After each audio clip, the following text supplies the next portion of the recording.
Hello guys, it's me again. Here's the new project.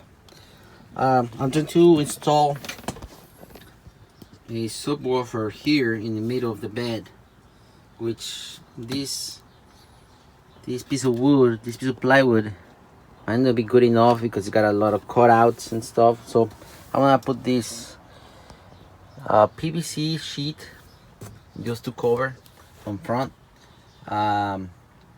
So that's what I'm gonna be doing next. I'm gonna be installing the power converter and the amplifier underneath here. So I gotta run the wires from the batteries up to down here, and then doing all the wiring stuff. So the first thing I'm doing, I had to remove already the carpet here. The next step I'm gonna remove is this, which is the lock to keep the bed locked and secured. It's not actually needed because it stays closed just by the weight. So that's what I'm gonna do next. Remove the lock, and I'm gonna remove this, which is the bin where the back AC gets your fresh air from. So I'm just gonna reroute it, remove it from now, and I might not even need it because that might help my subwoofer and my amplifier underneath the bed if I just leave it, unhooked and grabbing the air from underneath the bed. It might keep the amplifier and the subwoofer a little bit more fresh. So I might just leave it unhooked. So let's do that. Okay guys, so I'm gonna find the middle on this sheet, mark it down, and mark a circle made out of 11.5 inches so I can fit this speaker. So that's what I'm gonna do next. So let's do it. Okay guys, so I got the hole cut out to do the subwoofer. There it is, with a jigsaw. Here I have it. But another trick I wanted to show you guys is, if you pay attention, right there, the wood sits flush with the X16 wood, and right here it doesn't. Why? Because there's rivets. So what I did in order to avoid those rivets is this.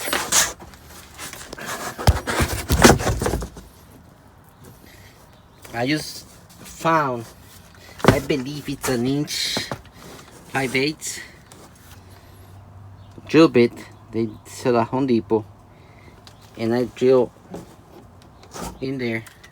And how you get the markings, I just set the piece of PVC against the other piece of plywood and hit it with a hammer lightly, so you'll see the marks right there. 1, 2, 3.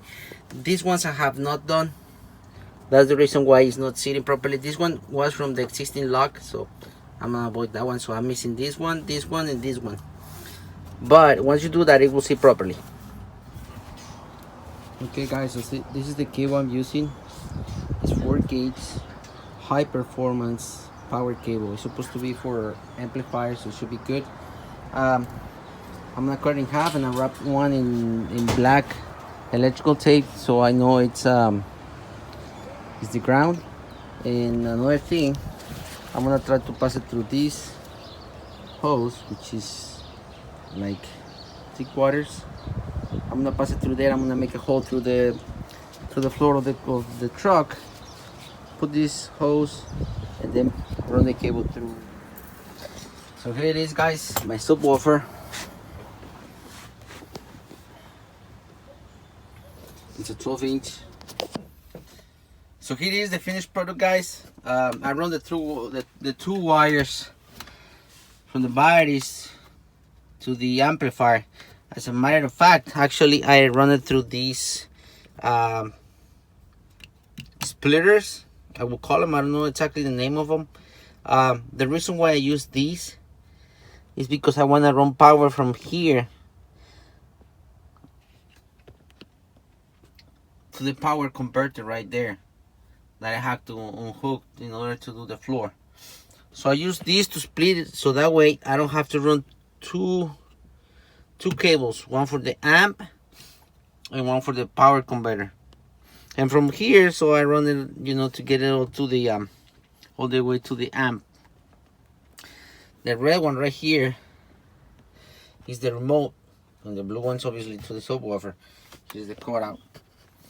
I just wanted to say, this might not be the proper way to do it because we don't have an actual box. It's the easiest way, and that's the reason why I wanted to show you. And it worked out pretty good.